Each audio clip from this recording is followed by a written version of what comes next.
Okay, episode 3. Let's get started again. The last time I left, I had just defeated the barman and the jailer. And before I get started, let me explain something. I had been doing shift wrong. Shift resets at the start of each round of combat. So when you are doing the fatigue die, like for instance, if I use all of them, on the next round, they reset back to my number, which is 2. Same with the enemy.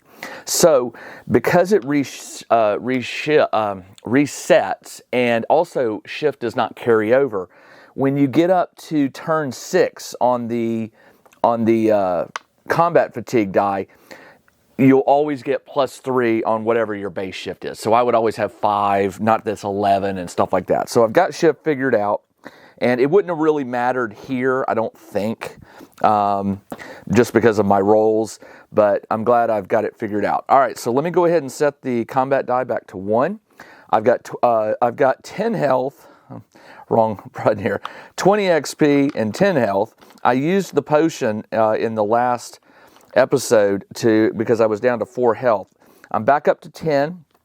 I'm in the canteen, and there is one wood door to the north. I could backtrack to this door, but I think I'm just going to continue moving north. So let's go ahead and roll to see what happens when I go through this door. It is a 2-3, which is a small room. And so it's 2 this way and 3 up. So what I'm going to do is I'm going to put the door here like that. Like that. And the rules state, by the way, also that you should put 1 exit per wall. And I'll start doing that. You can do it wherever you want, or you can roll randomly. I think I'm just going to do it for now based on where it best fits. So now we need to see what is in this small room. And if I remember right, the small room table, page 46, yep. So we'll go to page 46 and we'll see what is in here. It is a 2d6. I add them. 5 plus 3 is 8. This is, it's a Nevizator doll, which is a unique room. I've already done it. That was number 2. So we got to roll again. And I got a 3-5, which is an 8. Come on. 4-1. Here we go. 5. Intuneric Mosaic. All right, so this is room number 6. And it's called some of these names are funny. Intuneric Mosaic. Let me read it to you. There is a large mosaic of Intuneric here, a swirling black visage. If you call for his favor here, -2 to the roll, there is no space to make offerings. Okay, so call for favor is -2. And by the way, I thought that the -2 was a bad thing. The lower the roll, the better. So I have not needed to call for any deities yet, so I won't be worrying about that. The exit is considered an archway on small rooms, so I don't have to worry about a door there. So let's just continue forward, and we'll roll to see what's next. A 5 and a 1, which is a corridor. So it's 1 wide, 5 this way. Now I can't go 5 this way, so what I will do is instead I will switch it and go up. So it goes 1, 2, 3, 4, 5, like this. And if you remember, corridors have exits like rooms, so let's see how many there are. There are no exits, so this is a dead end. All right. Well, I will backtrack all the way to the entry. I've got this 1 archway here. So let's see what happens. I have a 2-6, which is a good sized room. So it'll go 2 this way and 6 up. So 1, 2. And how many exits? So this will be room number 7, which is 2 by 6. And how many exits? No exits. Oh boy, I have a dead end. Okay, so 1, 2, 3, 1, 2, 3, 4, 5, 6. So I have this unusual looking room here with no exits, but the rules do allow for this. So let's see what is in this room first. That's page 42. Let's see what this room is. And because it's a standard room, not a small room. 2-1. A 2-1 is a blacksmith. So this is a blacksmith. I've stumbled upon a blacksmith in a random dungeon. Sure, why not? There is an anvil on a block. I'm going to try to draw an anvil here. A glowing furnace. All right, so there's a furnace here. And walls lined with worn tools. There is someone here. You must fight the blacksmith. If you survive, roll on Mitt 1. It has wooden doors and it is unique. Well, there are no wooden doors, so I'm going to have to use the secret door. But first we have to do the blacksmith. So let's go find the blacksmith. There he is. All right, I will put this card up on the screen for you so you can see. He has 6 HP. 6 HP, 9 XP, 3, 4, 5, 6. He has a shift of 1. And let's see, interrupt, crossed arms on secondary 3s and 6s, which do -2 damage. So if I roll a 3 or a 6 on my secondary, it loses 2 damage. He has a hammer blow, which is a 4-3, 4 on primary, 3 on secondary, and it is a D6 -1 attack. So let's go ahead. My shift is set to 2. My armor block is 5, and let's see what we can do. A 4-2. Well, a 4-2 doesn't do anything, but I can use a shift to turn this into a 4-3. Now, his crossed arms on a secondary 3 is going to do 2 less damage. The damage on this is D6 -1, and then of course it's -2, so it's really D6 -3. So no damage. 2 minus 1 is 1, and -2, and so no damage. If this had been a 6, it would have still done damage, even if he'd have blocked some of it. It would have done 1 damage. All right, so no damage, and my shift is down to 1. Let's roll for him. He rolls a 3-5, and he needs a 4-3. He cannot use 1 shift to modify this. There's no way to do that, so he misses. It is now turn number 2. My attack. I got a 3-4, which is... oh yeah, the shift resets to 2. I could do this. I could turn this to a 3 and this to a 2. That 3 is going to hurt. All right, so I'll use both of them to turn this to a 3 and this to a 2. And why am I doing that? Because that gets me the biting stroke, which is D6 +1. And he will lose 2 damage because of the 3. So let's see. I rolled a 5. 5 + 1 is 6, and 6 - 2 is 4. So he takes 4 damage. And now it is his turn. My shift went down to 0. I'll reset it. His turn is a 1-1, which is a bad thing for him. A 1-1 is a mishap attack roll. As the blacksmith attacks, they catch their hammer in the apron. You kick out and cause D3 damage. So a D3, you roll a D6 and divide it by, it's a 1 and a 2 is 1, a 3 and a 4 is 2, and a 5 and a 6 is 3. So that is just 1 extra damage. And now we reset. Where did I get this 5 from? I don't remember. I'm back to 2 shift, and my XP was 20. Oop. All right, let's try to knock him out. He needs 1 damage. All right, a 3-5. I can do this with 2 points. I can knock this down. Oh, hold on. No, I can't. 3-5. Oh, this is turn number 3, sorry. But it doesn't do any shift editing. So no, I can make that a 4 with 1 or a 2, but I won't have enough. So I miss. I missed. His roll, is a 6-2. He needs a 4-3 to hit me. He can turn this to a 3 with the 1 shift, but this cannot be turned into a 4, so he misses. Round number 4. On turn number 4, we all get +1 shift. So I've got 3 shift. Hopefully I can knock him out with a 5-6. I've got 3 shift, which would turn that into a 3, but then that wouldn't have anything. So unfortunately, I missed. All right. His turn. He's got 2 shift now. Oh, okay. Now that'll do it. 3-3. He can use the single shift to make that a 4. And it's a hammer blow. I have an armor of 5, which is not going to be blocked here, or it's not going to block any damage. So his damage is D6 minus 1, and it does no damage. Nice. Okay.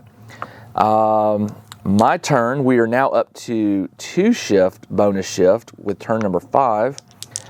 And come on, I got to hit this guy. There we go. 3-4 will do it. I can turn this to a 2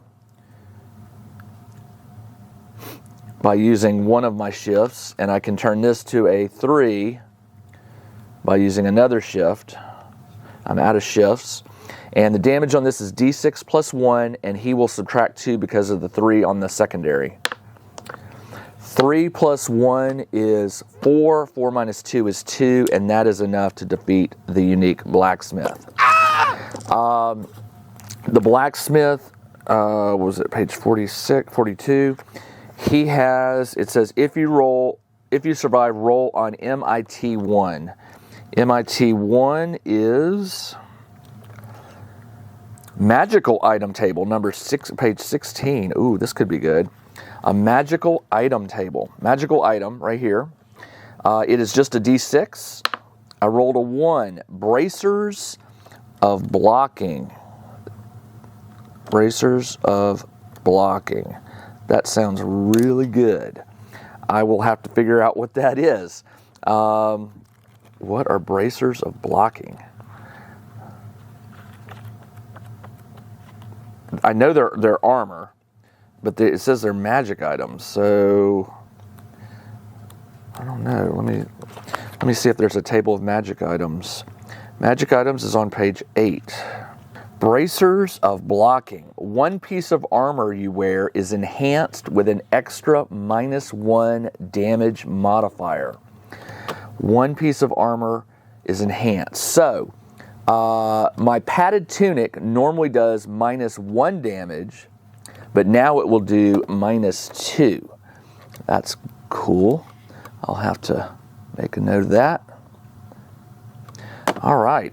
But it only helps, like I said, when I hit, when I roll a 5 on the primary for the attacker. By the way, I can sell it for, actually I can't. It costs 150. I can't remember if that means I can sell it or not. I'll have to look up the rules for selling treasures. Check out the new RPG and Wargame newsletter. Each week, the Tabletop Engineer shares news, products, Kickstarters, and much more related to the gaming hobby. It's free to subscribe, so check out the link in the video description below to sign up. All right, so there we go. That is, I dealt with the unique blacksmith, or the blacksmith. And, all right, so the rules. The rules say when you no longer have any movement. Now, that's not true. I do have this reinforced door, which is unlocked. So technically, I should investigate it. Unfortunately, I can only do a corridor here. So I think what I'm going to do is I'm just going to say that that is a dead end. And we will go to the rule. It says that, let me find it for you. Secret doors. It says if you reach a point where you can go no further and less than 50% of the level is generated. I would say 50% is less. That's about right here. Do not add stairs down. Instead, select the room with the most empty space. That would be this one, which is a 3x5. Select the room with the most empty space and add a wooden door. Label it with an S and generate the new room as normal. You cannot use a secret door to backtrack. It is only one way. So, there is a secret door right here. And once I go through it, I am stuck. Okay, so I'm going to make a note up in 3. There is a secret door. All right, so once I go through here, I cannot backtrack. All right, let's go ahead and roll to see what's beyond that door. That is a 5-2, which is a 10 area room. So 5, we'll go 1, 2, 3, 4, 5, and then up 2. So let's see how many exits. Ooh, 3 exits. All right, so there's 1, 2, and 3. That's how I'll put 1 on each wall. This is going to be room number, that was 6, this is 7. This will be room number 8. Let's see what type of room this is. It is a large, it's a standard room, not a small. By the way, a large room is, the rules say that a large room, okay, if a double roll results in a room that is 32 squares or larger, it is considered a level room. So 32 or larger, which is not this one. Okay, so page 42, let's roll to see what this room is. Green is primary. That is a 4-6, which is canteen. I already have one of those, so I have to roll again. A 1-3, which is a guard post. Okay, so room number 8, and I suspect there will be guards here. This is a guard post. Is it unique? No. It has reinforced doors, so I have to draw those, and we'll roll to see if those are locked in a moment. It is not a unique room. Okay, a small burner provides warmth for 2 chairs and a low table. It is lit and casts shadows. All right, so there's 2 chairs around a fire pit, right? Is that what it said? Small burner. Okay, I'll just put a small pit. There is someone here. Roll on L1G. All right, let's see what L1G is. Level 1 guard, page 38. Level 1 guard. Right here. Okay, roll a d6. 4, it is a guard. Okay, so I'll go get that card. And by the way, well, let me look at 42 again, just in case. It says, if you survive, roll on IAUT1. Okay, so let's find the guard. I have to put these back in alphabetical order shortly. All right, the guard, and I'll put this card up on the screen for you. The guard has 7 HP. 1, 2, 3, 4, 5, 6, 7. It has oh, you know what? I forgot to add XP on that blacksmith I just beat, which is plus 9 XP. All right, so XP is now to 29. The guard has 13 XP. It has 1 shift. And it interrupts on secondary 3s and 5s. Again, not my weakness because I chose 3s. It has 2 types of attacks, stab and swipe. All right, let's attack him. Let's see what we can do here. I got a 2-2, and I have 2 shifts. So I could keep this a 2, and I'll use one of my shifts to make this a 3. Now, because he blocks on secondary 3s, it's going to lose 1 damage. So it does a d6 plus 1. D6 plus 1. 4 plus 1 is 5, and 5 minus 2 is 3 damage. So I damaged him for 3. And now it's his turn. 3-3. 3-3s are never good because they're right in the middle and there's always something they can do. He only has 1, so he cannot turn this to a 5, so he misses. All right. It is now turn number 2, combat round number 2. My shift resets. And, okay, a 4-3 will work for me. I could use my 2 to turn that to a 2-3. I'm going to do that. I'm going to use all my shift to turn this to a 2-3. Again, it's D6 damage, D6 plus 1, and then minus 2 for the secondary 3. 3 plus 1 is 4, minus 2 is 2 more damage. All right. And I have no shift. It's his turn. Again, he cannot do anything with a 3/3. He has 1 shift, so he can't turn it. I've got 1 more chance here. My shift resets to 2. Let's see what we got. A 1/3. Well, yes, I can use my shift to turn that again to a 2/3, which does d6 plus 1, but I subtract 2.